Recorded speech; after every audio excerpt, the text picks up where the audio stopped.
Did you know that it's harder to move a bottle of wine from British Columbia to Ontario than it is to move that same bottle from France to Ontario? Yeah, we have more trade barriers inside Canada between our provinces than we do with foreign countries. And according to a brand new report from International Monetary Fund, those barriers are costing us $210 billion in lost economic growth.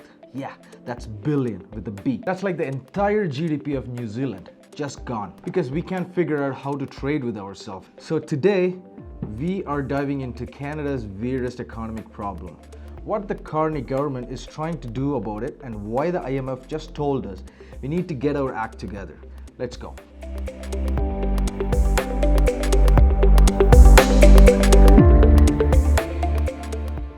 Alright, so let's start with the good news.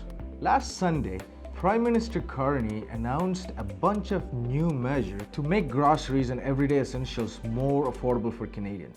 And honestly, some of this stuff is pretty solid. First up, the big one. The government is rebranding the old GST credit and turning it into a Canada Groceries and Essential Benefit. Catchy name, right? But here's what matters. They are increasing it by 25% for the next 5 years, starting in July. Plus, they're giving everyone one-time payment this year 50% higher than usual. So what does that actually mean for you? If you're a family of 4, you're getting up to $1,890 this year and about $1,400 a year for the next 4 years after that. If you're single, you're getting up to $950 this year and about $700 a year going forward. Now, is that life-changing money? No. But it helps, and it's going over 12 million Canadians, so that's a pretty significant. But wait, there's more. The government is also putting $500 million into something called the Strategic Response Fund to help businesses deal with supply chain disruption without passing those costs on to us at the checkout. They're also creating a $150 million food security fund for small and medium businesses, giving $20 million to food banks, and this one's interesting. They're letting greenhouse operators write off the full cost of the new greenhouses immediately to encourage more domestic food production. Oh, and they're developing a national food security strategy that includes forcing stores to use unit price labeling, so you can actually compare prices. He's giving the Competition Bureau more power to monitor food supply chain. Okay, so that's all sounds good on paper. More money in people's pocket, support for food banks, help for businesses, and better competition across the store. But here's my question. Is this actually going to bring down grocery prices? Or is this just the government giving us money to prices without actually fixing why the prices are high in the first place? And this ties into our next topic. A lot of Canada's affordability problems aren't just a global supply chain problem. Well, a lot of it is about how our own economy is structured. That brings us to the IMF. So on this past Tuesday, International Monetary Fund dropped the rate, charging 1.8% across the country. But somehow told us that the IMF said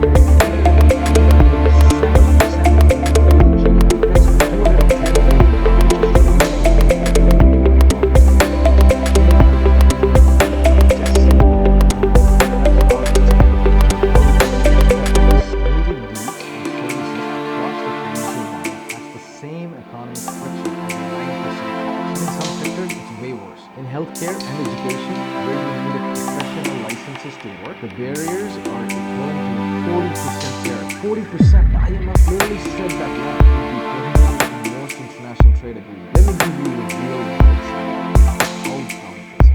If you're a doctor licensed in Ontario and you want to move to Alberta, you have to go through this whole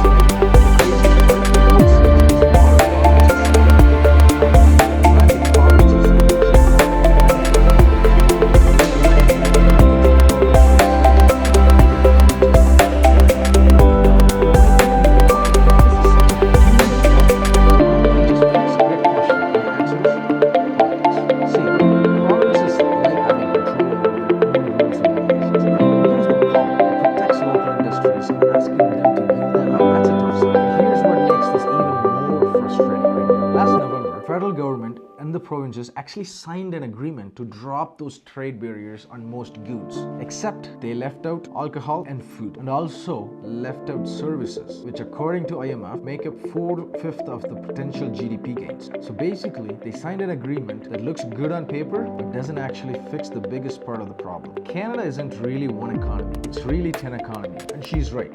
We're not acting like a unified country economically.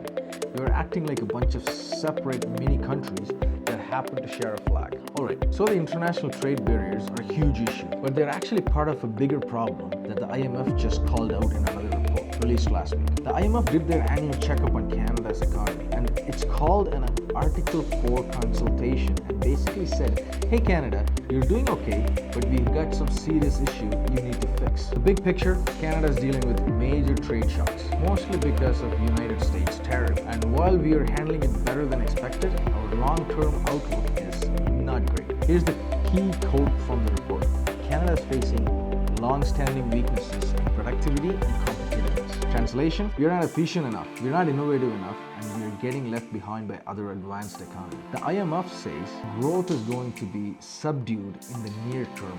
They are projecting 1.6% GDP growth for both 2025 and 2026. That's not good. For context, the US is projected to grow faster, and even Europe, which has its own problem, is doing comparably really good. And unemployment expected to hit 6.8% this year before slowly coming back down.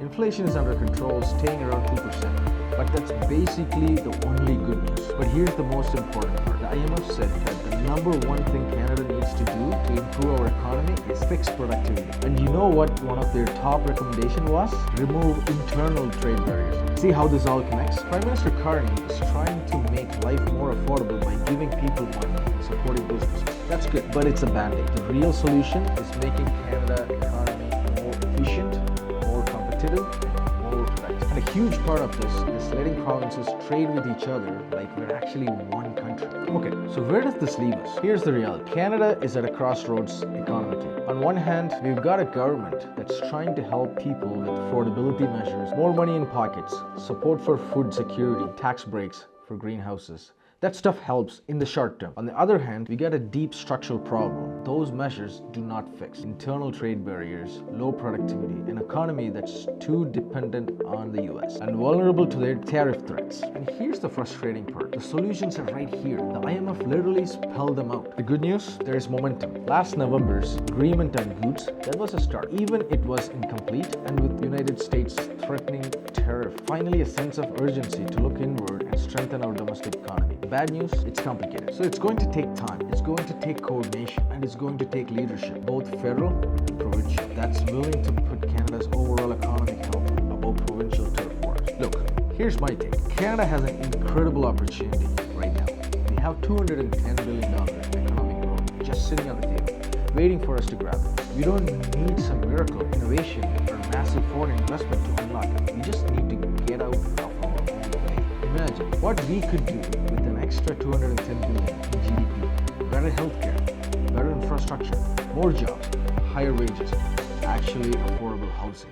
But instead, we're letting provincial politics and bureaucratic inertia stand in our way. And meanwhile, Prime Minister Carney is handing out grocery benefits and tax breaks, which is nice, but it's like someone giving an umbrella when their house is flooding. Yeah, it helps, but maybe we should also fix the roof. I'm not saying the affordability measures are bad. They're not. Millions of Canadians need that help right now. And I'm glad the government is doing something. But we can't lose the sight of a bigger picture. We need to build an economy that works, not just one that we're constantly bailing out. Canada is better than this. We are a G7 country. We have talent, resources, and potential. We need to actually act like we are one country, not 10 separate economies, pretending to get along. Alright, that's it for today. If this opened your eyes to something you didn't know about, smash the like button. Seriously, this is the kind of stuff that affects your wallet, your job opportunities, and Canada's future. And more people need to know about this. Subscribe if you haven't already, and hit the bell so you don't miss the next episode. And drop a comment. Do you think provinces should drop their trade barriers, or do you think there is a good reason they keep them? I genuinely want to hear your thoughts on this, because it's not a simple issue. Share this with someone who always complaining about the economy but really doesn't understand what's going on. Send it to your group chat. Post post it on your story. Let's get more Canadians talking about this. I'll see you next week with another breakdown. Until then, stay informed, stay critical, and remember, Canada thrives when we actually work together. Peace.